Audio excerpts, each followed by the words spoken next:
Katika eneo la kwanza la uwezeshaji wa mitaji kwa vijana, wajasiriamali wadogo na wakati, katika siku 100 za Mheshimiwa Rais aliahidi kutenga fedha kwa ajili ya upatikanaji wa mitaji kwa wafanyabiashara ndogo na zakati na kuwezesha uendeshaji wa kampuni changa.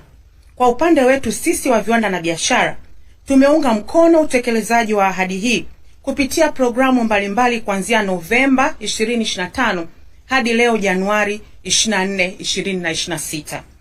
Kupitia shirika letu la maendeleo ya viwanda vidogo SIDO, tumefanikiwa: 1, kutoa jumla ya mikopo yenye thamani ya shilingi milioni 821.7 kupitia mfuko wa uendelezaji wa wajasiriamali, yani National Entrepreneurship Development Fund, na mfuko mwingine wa CGS, yani Credit Guarantee Scheme, kwa vijana katika mikoa 19 ya Tanga, Tabora, Katavi, Pwani, Rukwa, Iringa, Morogoro, Ruvuma, Mwanza, Mbeya, Arusha, Kilimanjaro, Songwe, Dodoma, Singida, Manyara, Kagera pamoja na Kigoma.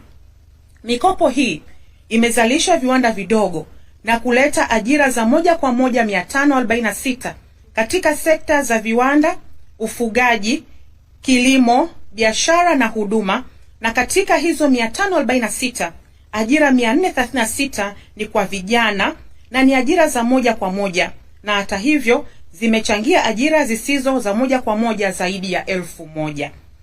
Tunawapongeza sana vijana kwa kuchangamkia fursa, na nawapongeza kwa namna wanavyojituma kusimamia fedha hizo ili ziendelee kuleta matokeo na kuwaimarisha wao na vijana wengine kiuchumi.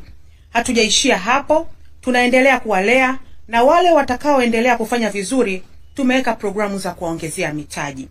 Tunamshukuru sana Mheshimiwa Rais kwa kutuwezesha katika upatikanaji wa fedha, ambapo kupitia programu hii tumefanikiwa kuwezesha vijana wa kipato cha chini kujiajiri, kupunguza tatizo la ukosefu wa ajira katika vijiji na miji, na kuongeza mzunguko wa fedha katika uchumi wa ndani.